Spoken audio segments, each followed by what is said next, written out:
सत्साई channel पे लड़ने वाले सभी नकली गुरुओं से मेरा प्रार्थना है कि कम से कम आप ये जान लें कि द्वापर युग में पांचों पांडवों के यज्ञ में घंटी बजाने वाले वो परम संत कौन थे और किनसे नाम उपदेश लिए थे, ये आप सभी को पता नहीं है।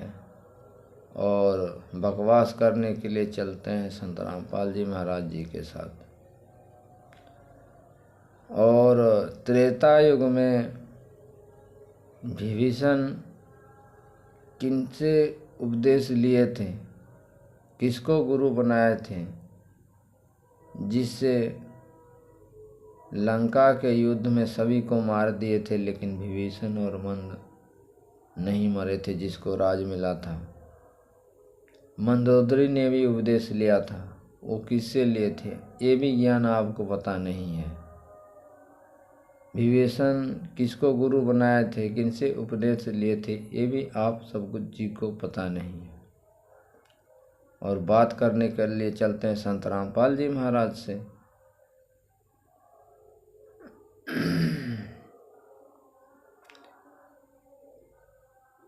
और इस कलयुग में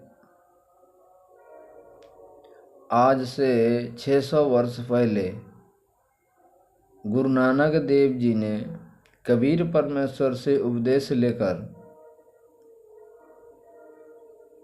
लंका जाने में रास्ते में नदी आया था और उस नदी पर कबीर परमेश्वर के द्वारा दिए गए मंत्र को जाप करके पानी पर चलकर लंका गए थे। और उस नदी वाले पानी पे चलकर वापस हुए थे, जिनके साथ बाला और मर्दाना भी थे। उस मंत्र का वडियाई करने के लिए उन दोनों से कहा गया था कि मैं सतनाम का जाप करूंगा, तुम पीछे से सतनाम की वडियाई करो कि सतनाम वाह गुरु। वाह गुरु का मतलब सतनाम में जितना शक्ति है कोई अंत नहीं है, उसकी वडियाई करो, वाह गुरु, सतनाम वाह गुरु। तो कबीर परमेश्वर के दिए गए मंत्र के आधार से गुरु नानक देव जी और उनके साथ बाला और मर्दाना दोनों उस मंत्र के जाप से लंका गए थे और वहाँ से वापस हुए थे।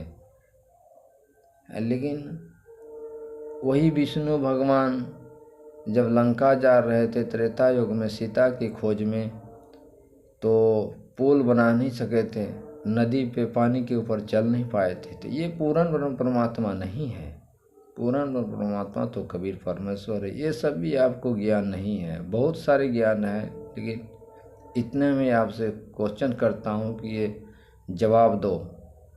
अगर ज्ञान है तो ज्ञान आप लोगों के पास खाक नहीं है। बकवास करने के लिए चलते हैं संत रामपाल जी महाराज। पंडित चोर सदगुरु रामपाल जी भगवान जी की जय हो।